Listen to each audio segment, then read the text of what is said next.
Shalom saudara-saudara, mari siapkan hati kita untuk menyembah Tuhan. Seperti rusa yang haus, rindu aliran sungaimu.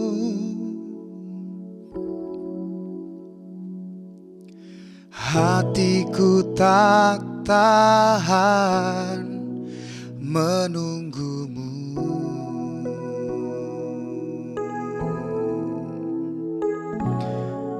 Bagai tanah gersang menanti datangnya hujan,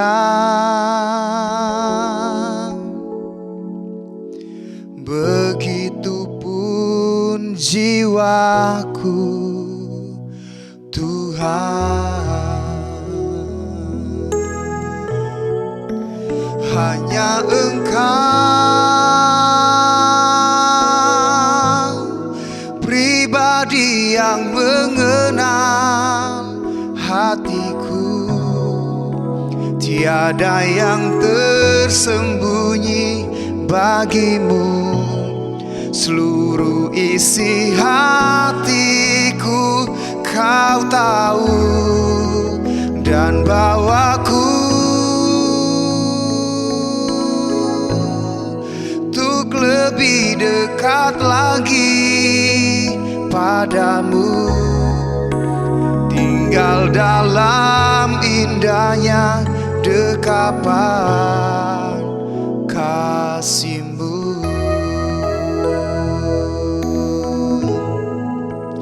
Hanya Engkau pribadi yang mengenal hatiku, tiada yang tersembunyi bagimu. Seluruh isi hatiku Kau tahu, dan bawaku untuk lebih dekat lagi padamu, tinggal dalam indahnya dekapan kasih-Mu.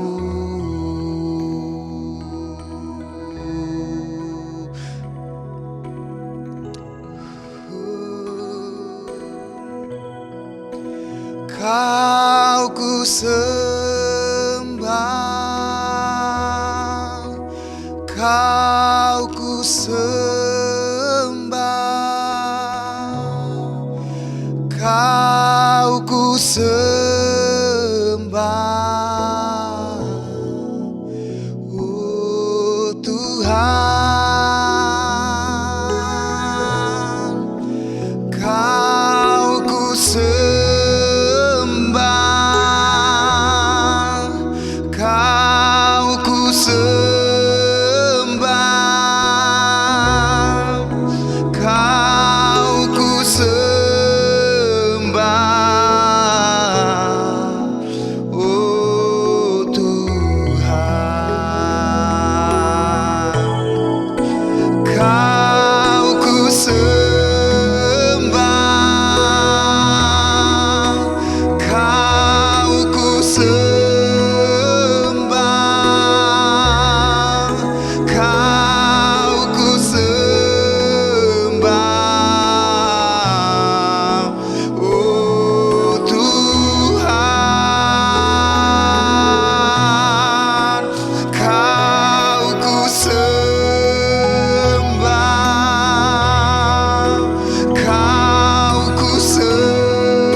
percaya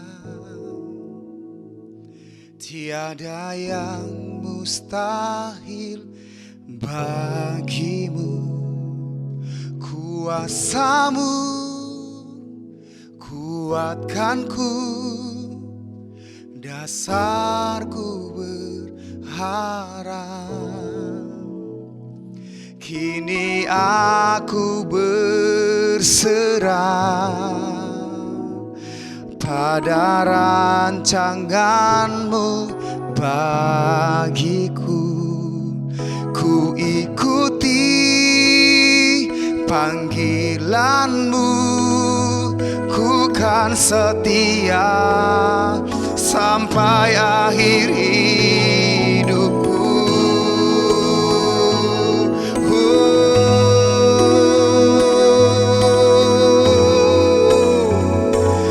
Yesus, kini aku percaya tiada yang mustahil bagimu. Kuasamu kuatkanku, dasarku berharap. Kini aku berserah pada rancanganmu bagiku. Ku ikuti panggilanmu, ku kan setia sampai akhir hidupku.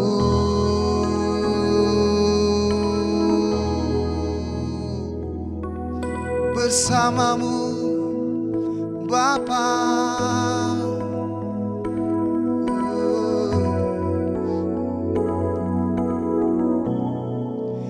bersamamu Bapa,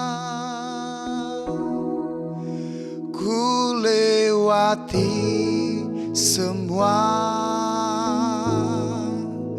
perkenananmu yang teguhkan hatiku. Engkau yang bertindak, memberi pertolongan. Anugerahmu besar melimpah bagiku. Bersamamu Bapa,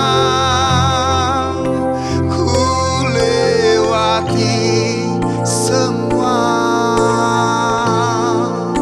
perkenananmu yang teguhkan hatiku. Engkau yang bertindak, memberi pertolongan.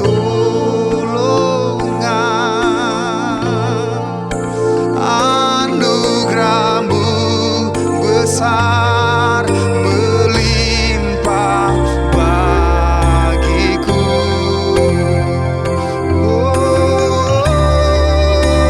Bersamamu Bapa,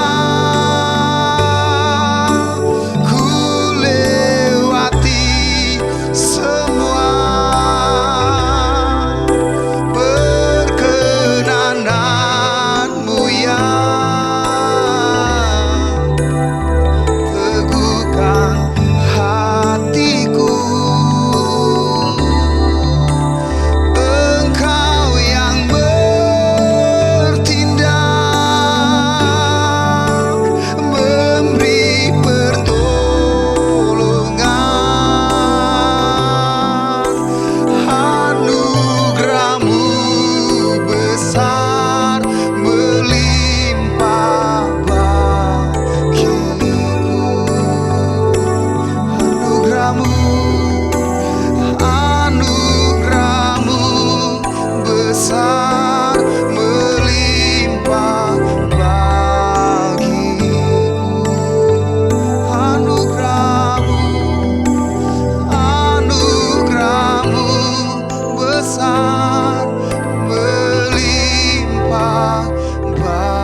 kasih Tuhan. Kami akan menikmati firman-Mu siang hari ini. Jamah kami, urapi kami. Kami menikmati firman-Mu dalam nama Yesus. Haleluya. Amin.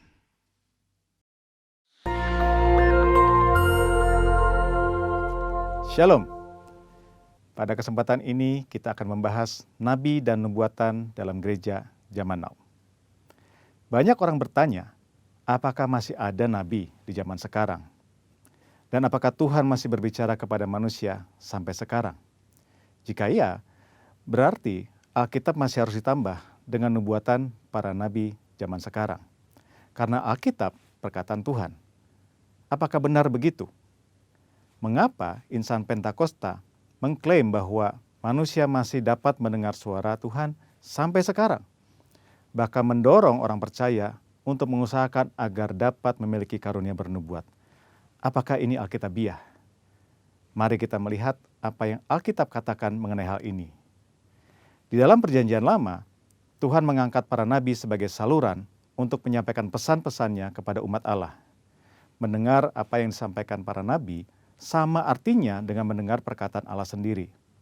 Bahkan nubuat para nabi memiliki otoritas untuk dicatat dan menjadi bagian dari Alkitab. Sementara itu, dalam Perjanjian Baru, Tuhan menunjuk para rasul sebagai saluran untuk menyampaikan pesan Tuhan.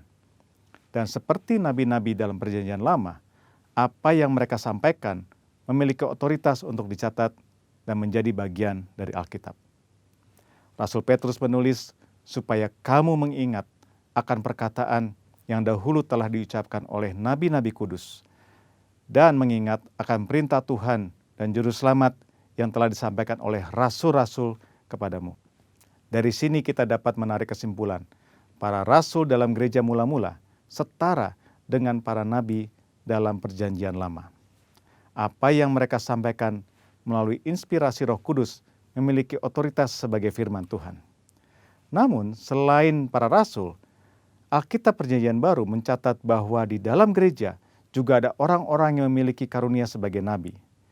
Di dalam 1 Korintus 12 ayat yang ke-28, Paulus menulis, ada orang-orang yang Tuhan tetapkan. Pertama, sebagai rasul. Kedua, sebagai nabi. Ketiga, sebagai pengajar. Dan selanjutnya, mereka yang mendapat karunia, mujizat, menyembuhkan, melayani, memimpin, dan untuk berkata-kata dalam bahasa roh. Mengapa Rasul Paulus menulis ada yang pertama, kedua, dan yang ketiga? Karena dalam pemikiran Paulus ada karunia yang lebih tinggi manfaatnya daripada yang lain. Dalam ayat 31, Paulus menulis, jadi usahakanlah untuk memperoleh karunia-karunia yang paling utama. Karunia manakah yang paling utama? Dalam pasal 14 ayat yang kelima, Paulus menulis, sebab orang yang bernubuat lebih berharga daripada orang yang berkata-kata dengan bahasa roh. Bukan berarti berbahasa roh tidak berharga. Karena Paulus sendiri berkata, aku mengucap syukur kepada Allah bahwa aku berkata-kata dengan bahasa roh lebih daripada kamu semua. Tetapi dalam hal membangun kepentingan jemaat, bernubuat lebih bermanfaat. Jadi, rasul adalah yang paling utama, karena para rasul yang menanam dan membangun gereja.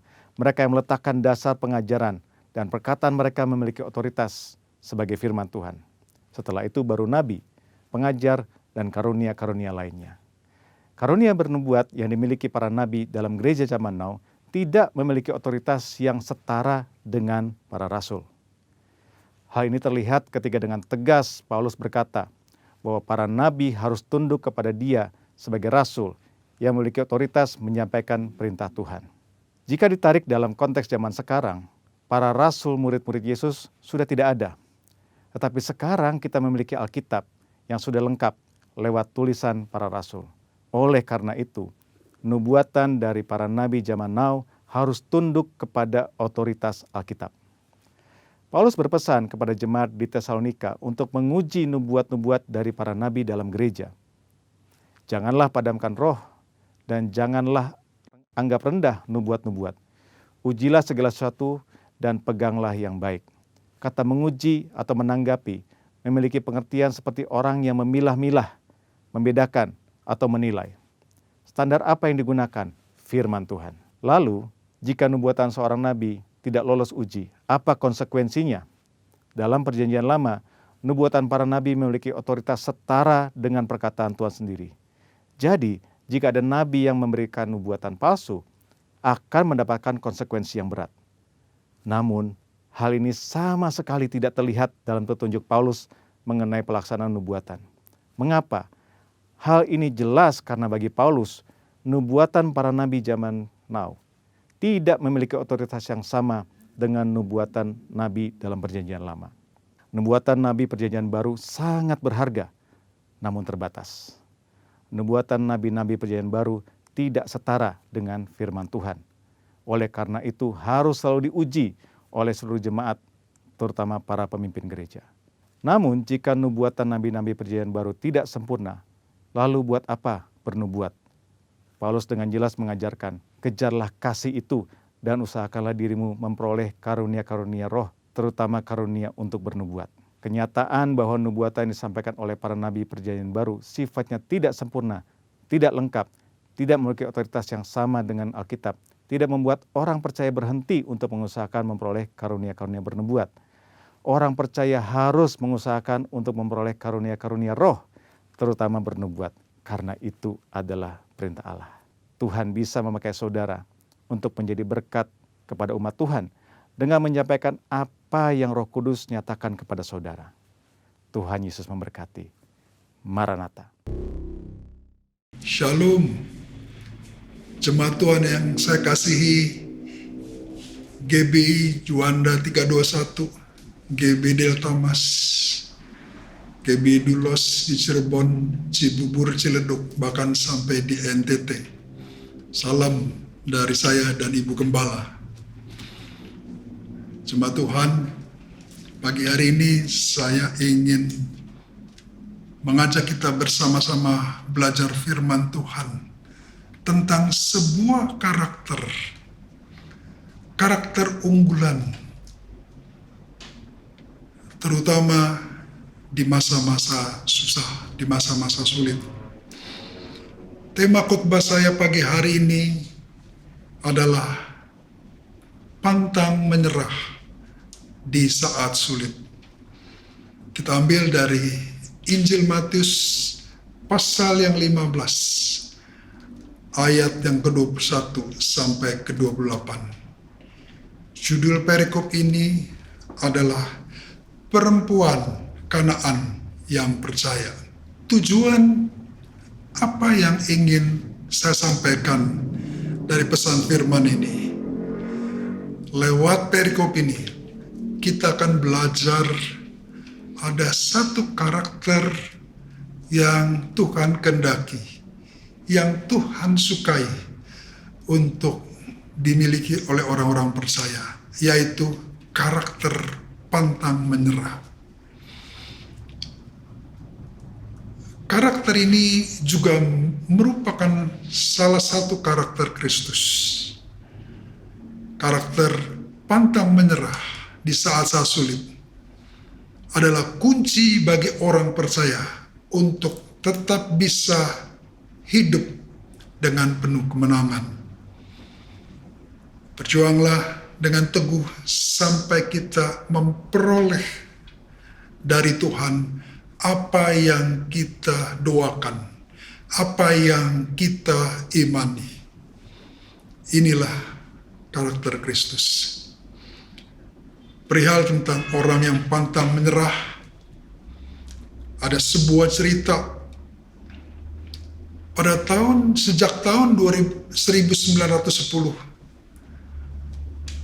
kekuatan angkatan laut dunia bergeser dari Inggris kepada Amerika. Sejak itu, kekuatan angkatan laut Amerika berkembang luar biasa. Dan salah satu arsiteknya adalah seorang laksamana penuh. Namanya Admiral Joe Fuller. Joe Fuller adalah seorang Kristen yang setia, yang taat dan saleh. Ia arsitek perkapalan Angkatan Laut Amerika selama Perang Dunia I dan Perang Dunia II. Dia seorang perancang kapal induk terbesar saat itu, USS Lexington dan USS Saratoga. Ada satu kata-kata inspirasi yang dia pernah katakan. Jangan mudah terpengaruh dengan apa yang disebut pikiran yang membatasi. Percayalah kepada Tuhan. Percayalah bahwa kita mampu melakukannya. Belajarlah rendah hati. Hidup dengan motivasi yang benar. Berjuanglah dengan tekun. Jangan pernah menyerah. Admiral Joe Fowler juga mengatakan, semua ini akan memberi hasil yang begitu banyak bagi kehidupan kita. Bapak Ibu yang dikasihi Tuhan, ini contoh dari seorang yang berhasil menjadi salah seorang arsitek pembangun Angkatan Laut Amerika. Mari kita kembali, kita lihat Injil Matius 15 ayat yang ke-21 sampai 28. Lalu Yesus pergi dari situ dan menyingkir ke daerah Tirus dan Sidon.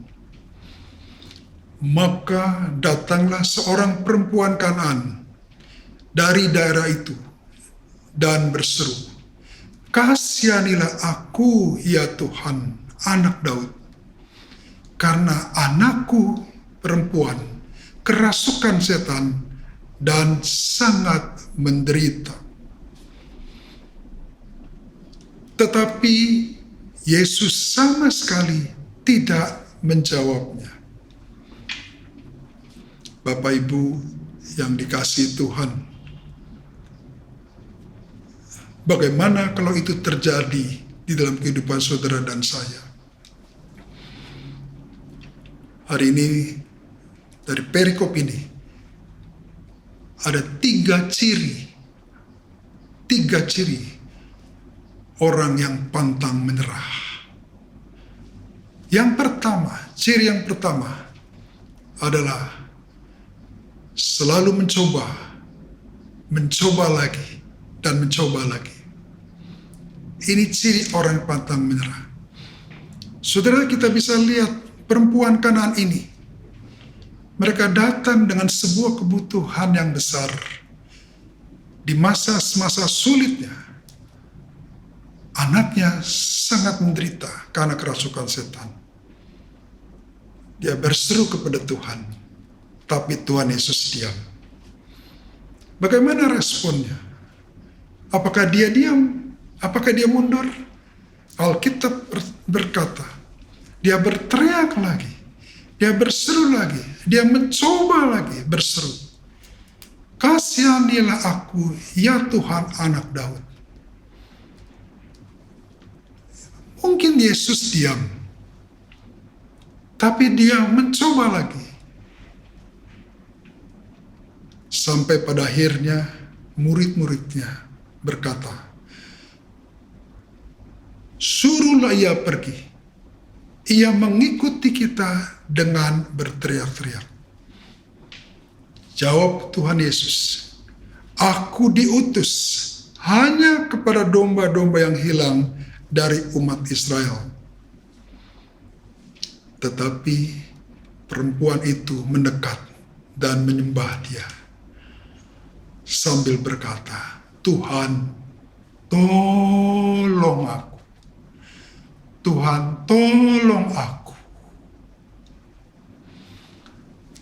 Ciri yang kedua, orang yang pantang menyerah adalah tekun berjuang. Kita belajar dari perempuan Kanaan itu. Berkali-kali dia mohon sama Tuhan, "Kasihanilah aku, ya Tuhan, anak Daud. Kasihanilah aku, ya Tuhan, anak Daud." Tetapi Yesus diam saja.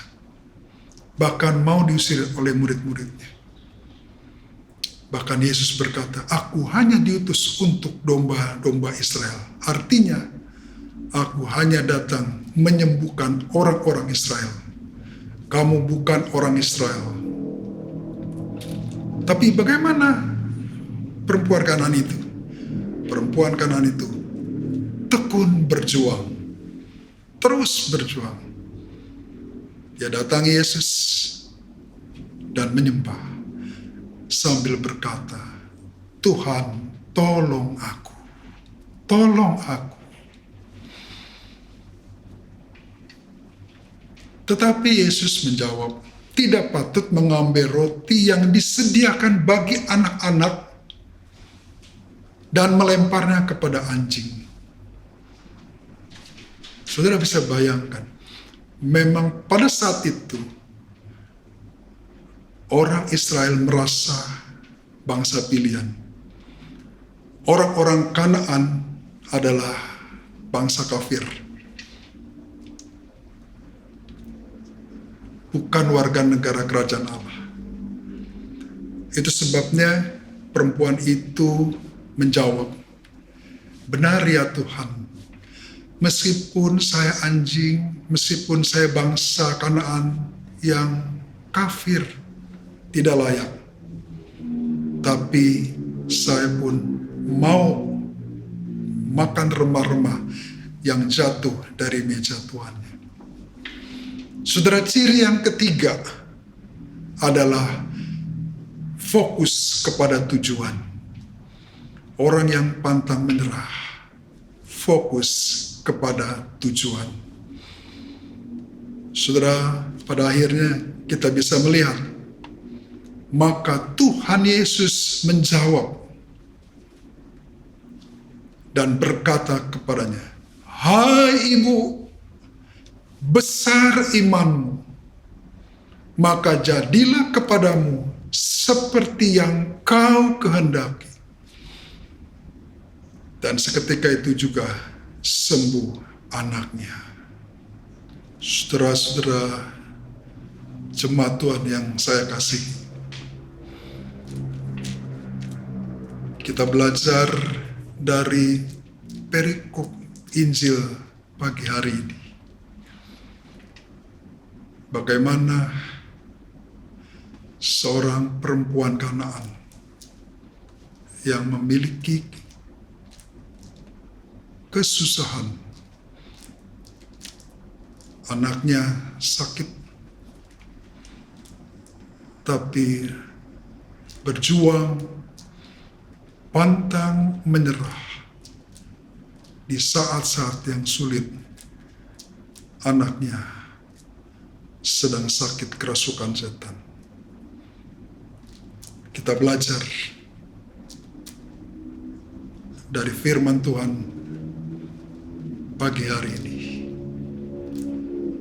Di masa-masa pandemi COVID-19, mungkin banyak orang yang susah, banyak orang yang merasa hidupnya sulit. Biar firman Tuhan pagi hari ini bisa menguatkan saudara. Sebagai penutup, saya kembali lagi menyimpulkan lewat firman Tuhan pada pagi hari ini. Ada satu karakter yang Tuhan sukai.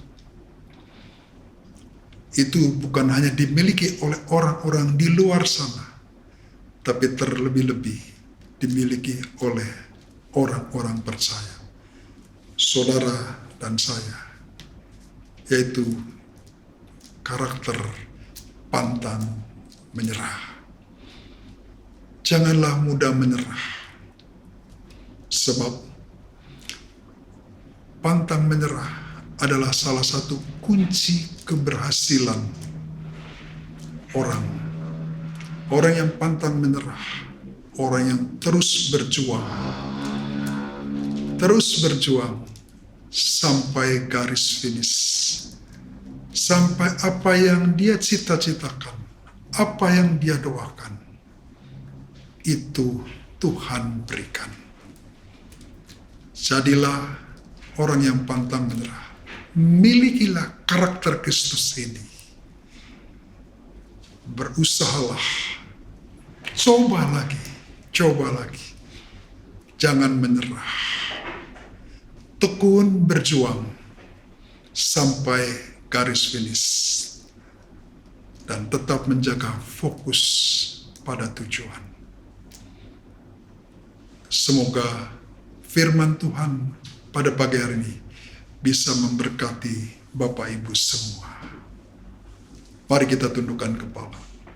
Terima kasih ya Tuhan atas pesan firman-Mu pada pagi hari ini. Di masa-masa yang sulit, kami percaya Tuhan tidak pernah meninggalkan kami. Tuhan tetap menyertai kami. Kami percaya Engkau selalu bersama-sama kami. Ajar kami dari perempuan Kanaan ini yang memiliki karakter pantang menyerah untuk memperoleh berkat dari Tuhan. Dalam nama Yesus kami sudah berdoa. Yang percaya sama-sama kita katakan, amin. Jemaat Tuhan yang saya kasihi, baik yang di GB Juanda, di GB Delta Mas, GB Dulos Cirebon, Cibubur, Ciledug, sampai ke NTT. Mari kita mengakhiri ibadah pagi hari ini. Kita tundukkan kepala. Bapa, kami mengucap syukur dan terima kasih untuk ibadah pada hari ini. Kami berdoa bagi bangsa kami Indonesia. Kami menyerahkan Indonesia ke dalam tangan Tuhan. Kami berdoa bagi Presiden bersama dengan segenap pembantu, para menteri, dan pejabat-pejabat lainnya. Engkau memberikan kekuatan, hikmat, kesehatan, supaya mereka bisa dipakai untuk menyelesaikan COVID pandemi ini. Kami berdoa juga buat gembala pembina kami, Bapak Pendeta Insinyur Niko Nyuto Raharjo bersama wakil-wakilnya. Kami berdoa juga untuk gembala rayon kami, biar kasih setia Tuhan, anugerah Tuhan berlimpah-limpah atas pemimpin rohani kami. Tak lupa kami juga berdoa bagi seluruh jemaat Tuhan, baik ada di Cikampek, di Delta Mas, di Cibubur, di Cirebon, di Ciledug, bahkan sampai di NTT. Tuhan berkati kehidupan mereka. Peliharalah mereka di saat-saat ini. Engkau melindungi mereka. Mari kita angkat tangan kita untuk siap menerima berkat Tuhan. Biar kasih karunia Tuhan yang berlimpah-limpah Tuhan curahkan di dalam kehidupan mereka. Bersama-sama dengan persekutuan yang manis dengan Roh Kudus, selalu menyertai jemaat Tuhan. Mulai pagi hari ini, sampai Tuhan Yesus datang, menjemput kita di awan-awan yang mulia. Yang percaya kita sama-sama katakan, amin.